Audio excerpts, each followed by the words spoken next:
Bueno, pues a falta de ver qué es lo que pasa con el final de temporada, creo que este va a ser el único vídeo que haga sobre la temporada 2 de The Last of Us, que ahora sí, por fin merece llamarse The Last of Us. Y es que solo la estoy viendo para poder comentarla, porque la principal emoción que me produce, a excepción de contados momentos puntuales y del episodio 6, que me pareció bastante bueno, pues es el bostezo, si es que el aburrimiento es una emoción, que no lo sé y me da igual, seguida el cringe, para ponerlo en términos de cómo habla ahora la juventud, para que se me entienda, el rodamiento de ojos y por último, la decepción. Y es que la primera temporada no estuvo nada mal, pero esta segunda me está costando digerirla porque, además de heredar los problemas que ya tenía el guión de la segunda parte del juego, motivo principal de que no me funcione esta historia, los cambios que han hecho con respecto al mismo pues tampoco parecen estar al servicio de mejorar el conjunto. Pero no os preocupéis que voy a intentar no tratar esta serie con un doble rasero con respecto a otras adaptaciones y concentraré mi crítica fundamentalmente en la serie en sí, valorándola por lo que es, aunque puntualmente me tenga que remitir al juego para aclarar algunas decisiones que se han tomado. Y de nuevo, este vídeo no va a ser un catálogo exhaustivo de nada, de puntos criticables, ni un ya te lo cuento yo. ¡Allá vamos! Pues bueno, a falta de un episodio para terminar la temporada, hasta prácticamente el final del quinto episodio me parecía Ellie y sus aventuras por Seattle con su churri mientras olvida que está en una historia de venganza. Y luego hablaremos de cuánto me creo esto de la venganza. Esta Ellie de la segunda temporada me parecía a ratos que estaba más de intercambio Erasmus con toque fúngico que una cruzada de venganza. Entre las escenas de colegueo y de encontrarse guitarras en perfecto estado de conservación por todas partes, pues echaba de menos la angustia existencial. Pero bueno, al menos después de más de media temporada de jiji jaja, la serie parece ponerse un poco las pilas, mostrándonos a una Ellie desquiciada al final del quinto capítulo, capaz de ejercer la ultraviolencia sádica, lo que contribuye más a mis problemas personales con el personaje. Y es que desde el principio de la temporada Ellie ha hecho todo lo posible para que me caiga mal. Así como simpatizaba con la Ellie de la primera temporada, a pesar de la dudosa elección de casting, esta Ellie más mayor, aunque no más madura, me produce bastante rechazo. Ya de entrada nos la presentan a malas con Joel. El poco tiempo que dura en la temporada, el que era sin duda por concepto el coprotagonista de esta historia, se emplea en mostrárnoslo jodido y abatido porque la niñata de Ellie tiene problemitas con él.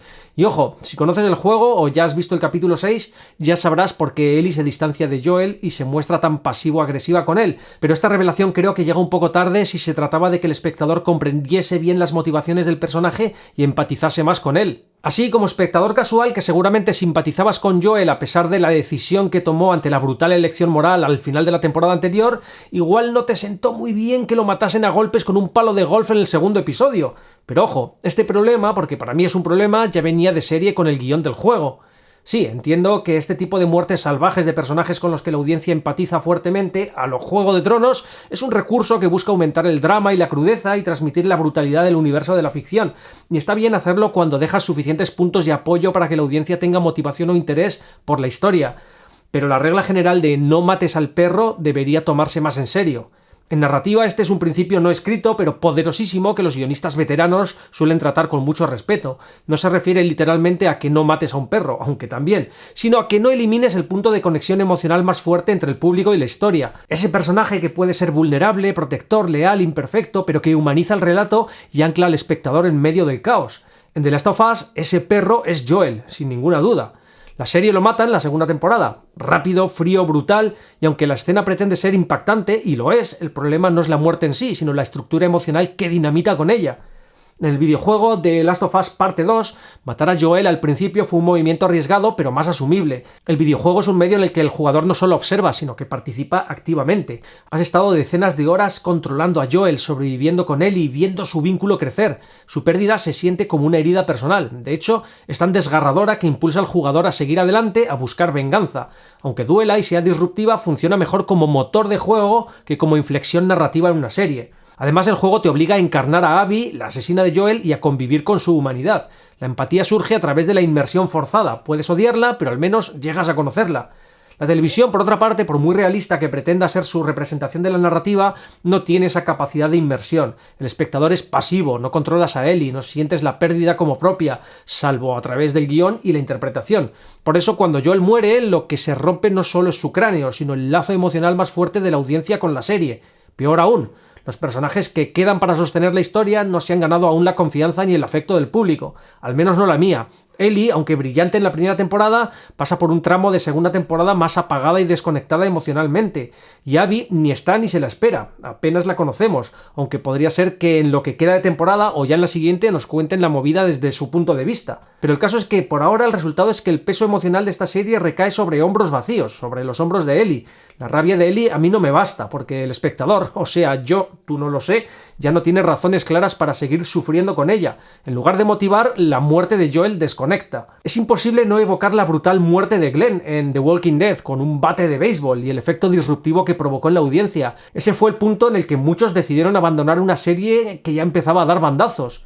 Pero muchos defensores del giro dirán: pero eso es lo valiente, lo inesperado, lo subversivo. Pero el valor no está en romper reglas, sino en saber cuándo romperlas sin traicionar el relato.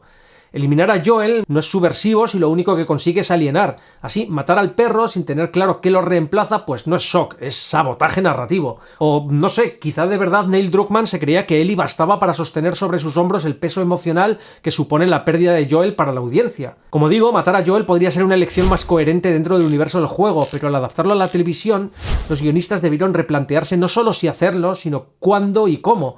Si los personajes que siguen no están listos para heredar la carga emocional del protagonista, lo que se rompe no es la tensión, es el contrato emocional con la audiencia. O dicho de otro modo, puedes matar al perro, sí, pero más te vale tener otro esperando que también haga que el público mueva la cola.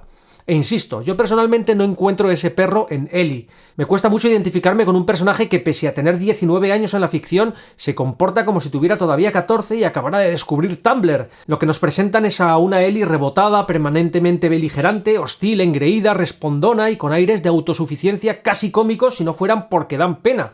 Discute con Tommy cuando le asignan una tarea básica de vigilancia, ignora las advertencias de los veteranos de Jackson y su respuesta estándar ante cualquier interacción humana es prácticamente el sarcasmo. Y es que cuesta muchísimo creerse esta actitud en una chavala de 19 años que, recordemos, ha nacido y crecido en un apocalipsis. No estamos hablando de una niña de papá con problemas de autoridad en un instituto de Massachusetts. Estamos hablando de una sociedad colapsada, de un entorno donde cada día puede ser el último, donde la madurez no es opcional, sino una cuestión de supervivencia. ¿Y esta Ellie qué hace? Pues se comporta como una cría urbanita de clase media con sus rabietas, su yo hago lo que me da la gana y su desprecio a todo lo que implique estructura, jerarquía o simple prudencia. No cuadra, no es verosímil, no encaja en el contexto. Y esto se hace especialmente evidente en el capítulo 4. Acaban de sobrevivir a un ataque brutal de infectados, de esos que deberían provocarte estrés postraumático replanteándote tu existencia, y la churri de Ellie, aún temblando, descubre que su novia es inmune justo después de haber presenciado cómo la mordían. A eso súmale que en pleno shock, Dina, la churri, le confiesa que está embarazada, y en vez de procesar todo eso, tomarse un respiro, hablar de lo que significa, darle profundidad, se ponen a meterse mano como si acabaran de salir de un concierto de indie pop en vez de un matadero de hongos asesinos. Pero es que, en el fondo, lo que no me trago es la premisa emocional de toda esta temporada. Se nos pide que compremos la idea de que Ellie, en pleno apocalipsis, decida irse sola primero, pero luego también arrastrar a su novia embarazada a una campaña de venganza personal suicida contra Abby, una tipa que pertenece a y cuenta con el apoyo de una facción armada y profesional compuesta de numerosos individuos. ¿Y por qué? Porque Abby mató a Joel. ¿Y por qué Abby mató a Joel? Porque Joel mató a su padre, un médico que además era la única persona conocida capaz de desarrollar una cura contra la infección. O sea que Ellie, la supuesta heroína, no solo no muestra la más mínima comprensión por Abby, quien tenía poderosas razones para matar a Joel, aunque como os cuento luego no me crea del todo este tipo de venganzas en este universo, sino que está dispuesta a perseguirla hasta el infierno, a pesar de saber perfectamente que Joel no solo asesinó a su padre, sino que condenó a la humanidad entera por no poder soportar perderla a ella. Y encima se supone que debemos conectar emocionalmente con esa sed de venganza. ¿Con qué base? ¿Con qué vínculo? Si Joel era el perro que nos unía emocionalmente a la historia, Ellie es ahora una figura que se aleja más y más del espectador con cada decisión errática que toma.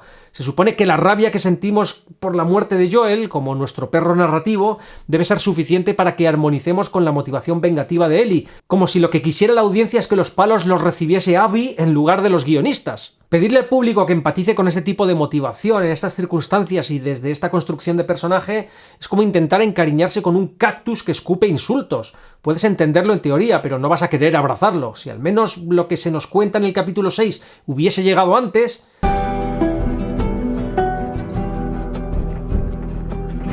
Pero este problema que tengo con creerme estas motivaciones de venganza de los personajes como motor de la historia ya venía de antes, con el planteamiento que nos hacen en el primer episodio. A ver, Abby descubre que Joel mató a su padre, un cirujano de élite cuya pérdida supuestamente condena a la humanidad entera, y entonces en vez de seguir con su vida o intentar reconstruir un sistema médico mínimo con lo que queda de civilización, decide que lo mejor que puede hacer es pasar años rumiando su odio, entrenando como si fuera a competir en los Juegos del Hambre y organizar una operación de venganza estilo Comando en un mundo donde la gasolina, las balas y los antibióticos son básicamente tesoros. Y no solo eso, no se va sola, no es una cosa personal, no, arrastra con ella a un equipo de gente que lo deja todo para acompañarla a Wyoming a buscar un tipo del que no tienen confirmación 100% de que esté vivo para partirle la cabeza con un palo de golf.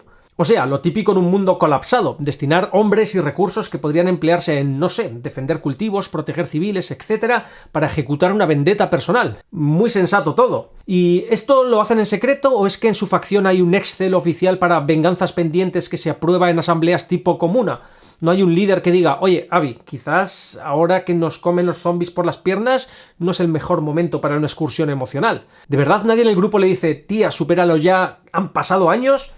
Y ese es el otro punto, que han pasado años. El apocalipsis no es precisamente un entorno que favorezca la estabilidad mental o la memoria a largo plazo. La gente pierde sus seres queridos cada 2x3, y si cada uno se dedicase a cobrarse esas muertes con una vendetta financiada por su comunidad, literalmente no quedaría nadie vivo. La supervivencia exige pragmatismo, no despliegues sentimentales. De ahí que la comuna de Jackson le niegue a Ellie sus propios recursos y hombres para una vendetta personal. La venganza, en un mundo así, es un lujo de sociedad estable, no una prioridad logística en una sociedad que apenas puede sobrevivir. Abby no solo actúa como si viviera en una serie de Netflix, es que su plan entero parece escrito por alguien que no ha entendido el precio de una bala en este universo. Y sí, soy consciente de que este problema viene desde el juego, pero como dije antes, en el medio televisivo funciona peor. Por eso, por muy bien que esté, ya sea animada o coreografiada la escena de la muerte de Joel, todo lo que hay detrás de ella, su preparación, su contexto, su justificación, pues me chirría. No por ser emocional, sino porque me parece radicalmente incongruente con el entorno que la serie lleva años pintando.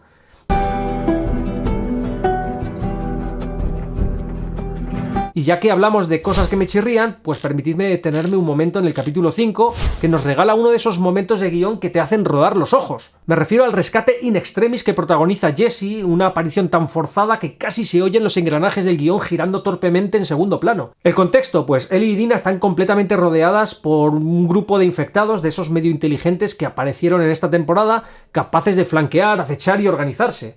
Pero no os creáis que atacan en cuanto ven carne fresca, no. Son infectados con protocolo, infectados con sensibilidad narrativa. Esperan educadamente a que Ellie le dé unas instrucciones tácticas a Dina, que está paralizada por el pánico, y que, ya de paso, se den un beso de despedida. Porque claro, no hay nada más lógico y humano que una escena romántica formal en medio de un ataque mortal de zombies. En un momento dado, Dina se encuentra contra las cuerdas y sin munición, sin ninguna posibilidad de escapar o eliminar la amenaza, mientras que Ellie, derribada en el suelo, está a punto de ser merendada por dos infectados. No hay nada que hacer, este es el fin. La desesperación es máxima, al menos dentro del universo de la ficción, porque yo, sentado tranquilamente en mi sofá, no puedo evitar pensar, bueno, vamos a ver cómo van a justificar ahora el Deus Ex Machina que se viene.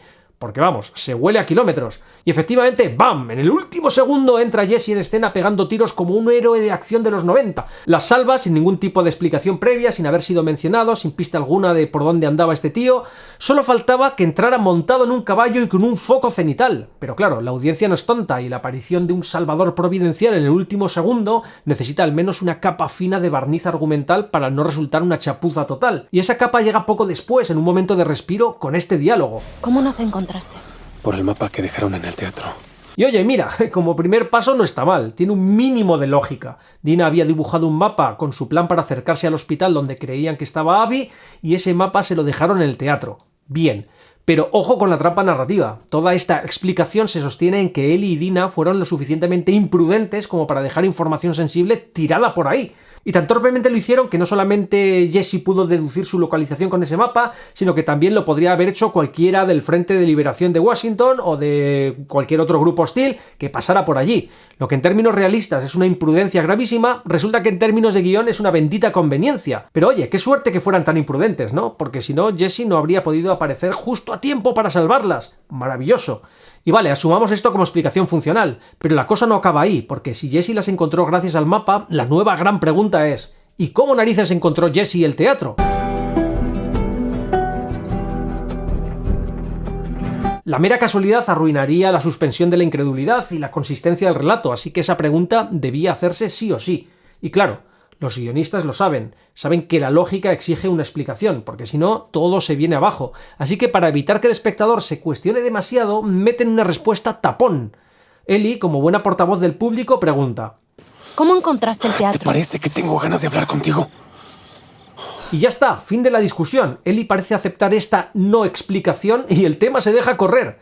Es como si los guionistas estuvieran pidiéndole a la audiencia que se conformasen con esto, porque cualquier explicación expondría todavía más la escritura chapucera del pasaje. El guión necesitaba hacer aparecer a Jesse y punto. Y si encima podían embutirlo como rescatador in extremis en una escena de tensión, pues mejor. Tómalo o déjalo, pero no nos pidas que te lo expliquemos porque no nos conviene a nadie, ni a ti ni a nosotros. A ver, esta es una solución bastante tramposa y perezosa, envuelta en la excusa emocional de que Jesse no quiere hablar, cuando en realidad los que no quieren hablar son los guionistas. Pero esto de tapar una conveniencia mediante una respuesta a tapón, más destinada a incitar al espectador a que no se haga preguntas y deje correr las conveniencias que a dar explicaciones incómodas, es un recurso muy habitual en la escritura perezosa. Me viene a la cabeza un ejemplo que ya comenté hace un par de años que sale en Jurassic World Dominion a cargo de Kyla, un personaje comodín que aparece en la película, ya sea para ejecutar todas las conveniencias que llevan a los protagonistas donde el guión necesita, como para encarnar en una sola persona a al menos 3 minorías oprimidas para equilibrar el elenco clásico de la franquicia.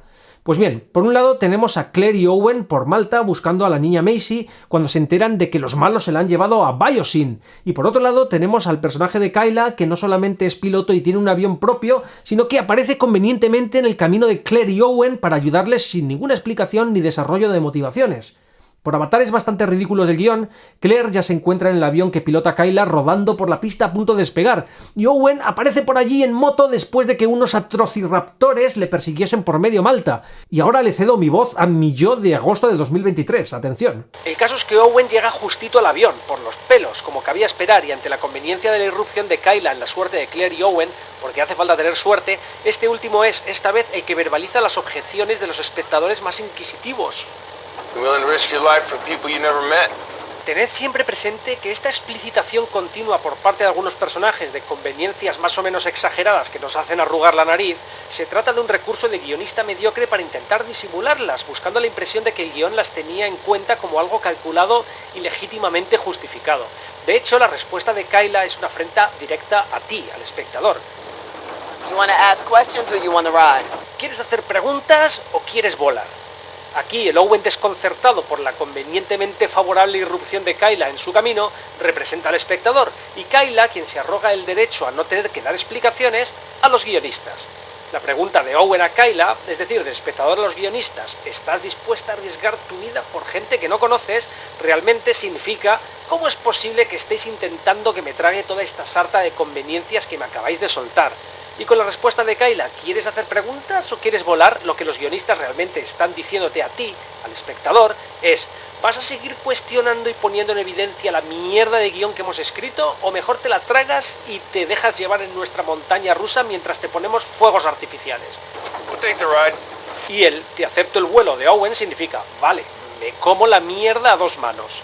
¿Cómo encontraste el teatro? ¿Te parece que tengo ganas de hablar contigo? En fin, que si os fijáis, veréis cómo muchas veces las conveniencias de guión se revisten de este tipo de trampas, pero resultan más lamentables cuando te las meten en producciones multipremiadas. Pero a ver, soy plenamente consciente de que puede que esté llegando a un punto en el que incurro en el sobreanálisis. Ya comenté en el pasado que cuando una serie o película no te engancha, tiendes a verle todos los fallos, a no pasarle ni una. Alternativamente, si la historia te lleva de la mano y la disfrutas, pues tiendes a no percibir las inconsistencias o a perdonárselas. Y no se me caen los anillos por reconocer que mi crítica amarga y mi sobreanálisis rancio de esta segunda temporada de The Last of Us nacen de algo muy sencillo: no me motiva. Percibo una caída evidente en la calidad narrativa, no siento ninguna conexión emocional con el personaje de Ellie y sí, me jode que hayan matado a Joel. ¿Qué pasa? ¿Tengo que fingir que me da igual? Así que, si necesito expresar lo casposos que me parecen los Scars, que se me antojan más un culto sacado de una peli de terror ochentera de serie Z o de un cómic pulp que una facción creíble de un universo mínimamente realista, pues lo expreso. Y si tengo que mencionar que no me creo el vestuario, pues lo menciono, porque cuando la historia no me atrapa, pues me pongo quisquilloso. Y vosotros también.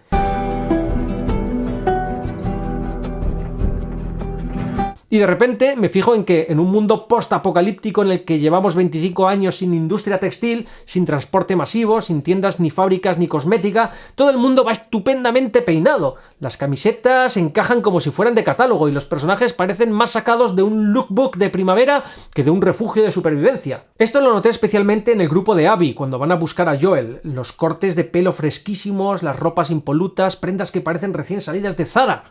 La muchacha esta con su rapado milimétrico, piercings bien plantados, delineado perfecto en los ojos, hasta las cejas recortadas. Lo típico que te haces antes de salir a cruzar Estados Unidos lleno de zombies y francotiradores. Y claro, luego veo memes como The Last of Us te mostrará tortura en pantalla, pero ni una mujer con mal peinado. Y me entra la risa, porque no soy el único que ve estas cosas. Pero lo importante aquí es esto. Este tipo de detalles me molestan porque la historia no me lleva con ella. En la primera temporada, aún con la trilladísima premisa del apocalipsis zombie, la narrativa tenía un propósito claro. Se planteaban dilemas existenciales profundos. ¿Qué sentido tiene seguir vivo cuando todo se ha perdido? ¿Hay lugar para la humanidad en un mundo inhumano? Preguntas que resonaban con el espectador y que, además, se encarnaban en los personajes con coherencia emocional. Joel, por ejemplo, era un personaje devastado. Un hombre que había perdido a su hija y se había convertido en un cascarón funcional. Sobrevivía, pero no vivía. Era, en cierto modo, otro zombi más. Hasta que conoce a Ellie. Y sí, por muy fea que sea, como le gusta recordar a la crítica más superficial, es una niña que le recuerda a su hija y le da una razón para reabrir esa coraza emocional que tenía oxidada. Y ese viaje de reconexión, de redención a través del afecto, era real, era potente y sobre todo era humano. Además, Ellie no solo era una hija simbólica para Joel, por otro lado funcionaba como una elegida arquetípica, la clave potencial para la cura. Así que teníamos doble premio, una historia íntima, profundamente emocional y una trama de fondo de dimensiones épicas en la que el futuro del mundo dependía de una niña de 14 años, una bomba de relojería emocional perfectamente calibrada. Y todo esto culminaba en un dilema moral devastador. ¿Hace bien Joel en salvar a Ellie a costa de condenar a la humanidad? ¿Qué habríamos hecho nosotros en su lugar? Una pregunta incómoda, apasionante, que te deja rumiando después de los créditos. ¿Pero qué nos ofrece la segunda temporada? Pues lo siento, pero lo que veo es una historia de venganza genérica, vacía y con la que no tengo ninguna implicación emocional.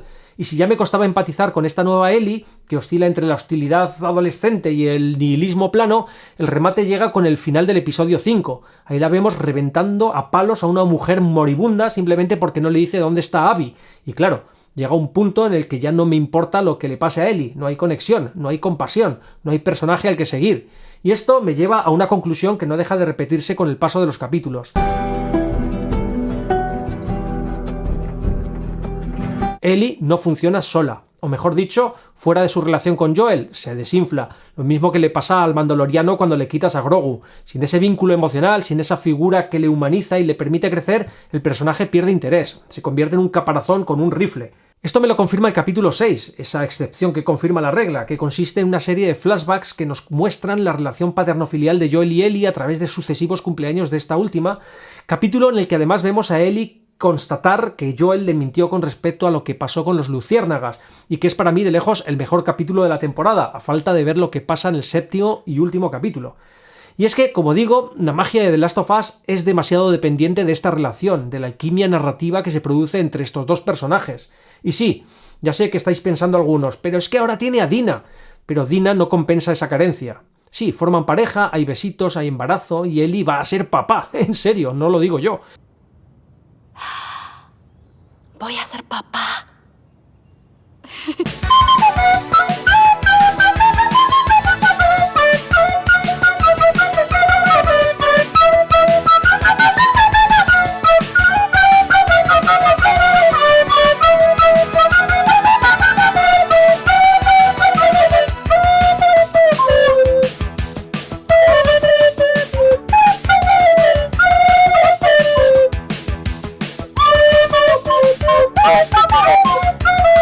Pero lo que no hay es dinámica. La magia de Ellie y Joel residía en el contraste generacional, en el conflicto de valores, en la relación padre-hija accidental que se iba construyendo sin querer. Ellie empujaba a Joel a sentir de nuevo, Joel enseñaba a Ellie a sobrevivir sin perderse a sí mismo. Se desafiaban, se moldeaban mutuamente. Con Dina, en cambio, tenemos dos personajes de la misma edad, básicamente con el mismo marco emocional, los mismos defectos, el mismo lenguaje, la misma impulsividad, y eso pues no genera tensión, ni evolución, ni contraste. Además, al ser ahora pareja romántica, la relación tiende a ser protectora y complaciente, no formativa ni confrontativa. No hay fricción, no hay aprendizaje, hay un acompañamiento plano y carente de chispa. En definitiva, la serie ha sustituido un dúo icónico y lleno de capas por una relación adolescente a mi juicio sin profundidad emocional ni valor simbólico. Y eso, en una historia que depende del vínculo entre sus personajes para funcionar, pues es un lastre del que no veo que se pueda deshacer fácilmente.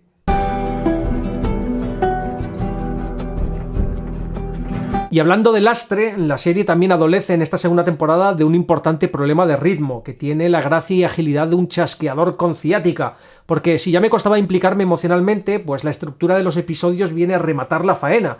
Y es que, para colmo de ironías, nos encontramos con una decisión de planificación que sinceramente me parece incomprensible. La primera temporada, que adapta el primer juego, abarca todo el viaje de Joel y Ellie de principio a fin, un arco emocional completo, cargado de acción, de decisiones morales, de crecimiento personal, de revelaciones, de muertes potentes y de dilemas existenciales, una historia que se sostiene sola, que justifica perfectamente una temporada redonda. Pero luego llegamos a la segunda parte del juego y la serie decide que eso, que tiene menos contenido narrativo, menos desarrollo emocional y mucha menos progresión estructural, merece no una ni dos, sino al parecer 3 temporadas. Sí, habéis oído bien, 3. ¿Por qué? Porque al parecer estirar el chicle está de moda, aunque el chicle acabe teniendo sabor a cartón mojado. Y claro, las consecuencias se notan. Lo que en el juego era una progresión intensa, una espiral de violencia sí, pero también de tensión y cambios de perspectiva, aquí se convierte en una sucesión de capítulos largos, dispersos, sin dirección clara. Se pierde el ritmo, se diluye la tensión, se siente como si estuvieran rellenando episodios para justificar una expansión comercial, no una necesidad narrativa. En la temporada 1 cada capítulo tenía un propósito claro, un paso más en el viaje. Incluso episodios aparentemente inconexos o más lentos, como el de Bill y Frank, servían a una tesis emocional concreta. Aquí, en cambio, tenemos un viaje lineal de venganza, donde cada capítulo, desde la muerte de Joel, ejerce siempre de relleno para llevarnos al clímax narrativo del encuentro de Ellie con Abby, lo cual no sabemos si veremos esta temporada. Lo peor es que todo esto se siente innecesario, porque se está intentando convertir en saga de 3 actos lo que originalmente fue una experiencia concentrada, pensada para un medio como el videojuego, donde el jugador forma parte activa del viaje. Con el mando en las manos todo fluye distinto, el paso de las horas lo marca la interacción, no el calendario de HBO. Y claro, al trasladar esto tal cual, pero inflándolo a la televisión, lo que debería ser intenso se convierte en algo diluido, lo que debería doler pues apenas impacta, lo que debería avanzar se estanca. La paradoja aquí es que es sangrante, la parte del juego más rica y compleja la cuentan en una sola temporada sin dejar respiro, y la parte más plana, menos filosófica y más centrada en la violencia, ¿quieren contarla en 3 temporadas? Bueno, al menos presuntamente. Sabemos que la segunda parte del juego abarcará como mínimo una temporada más, y podría ser que la presunta 4ª temporada sea una extensión de la historia que no aparece en los juegos, pero ya veremos. En cualquier caso, se siente extraño que la mejor parte de la duología, se dice así, de The Last of Us, la hayan concentrado en una sola temporada, cuando podría perfectamente haberse desarrollado en 2 con más profundidad. Sí que puede que se sintiera corta o concentrada con respecto a la experiencia de juego, pero si la idea era hacer una temporada por cada parte del juego, pues tenía sentido. Pero desde luego lo que no tiene sentido ninguno es intentar sacar rédito al éxito de la primera temporada estirando innecesariamente la peor parte del material original, extendiéndola en 2 o más temporadas. A ver, la serie no es horrible, tiene cosas muy rescatables, pero me parece decepcionante con respecto a lo que la primera temporada logró. Aún así, mantiene los valores de producción y puntualmente tiene momentos muy buenos. En lo personal, en esta temporada me están gustando particularmente más los distintos flashbacks con los que se abren algunos capítulos, y el capítulo 6 por ser puro flashback, que la propia narrativa de venganza. Mi momento favorito de la serie es sin duda el flashback del inicio del episodio 6. En él vemos al padre de Joel decirle a su hijo que, a pesar de ser un maltratador, intenta ser mejor que lo que fue su padre con él, y le pide a Joel que en el futuro, si tiene hijos, intente ser mejor todavía con ellos que lo que fue él con Joel.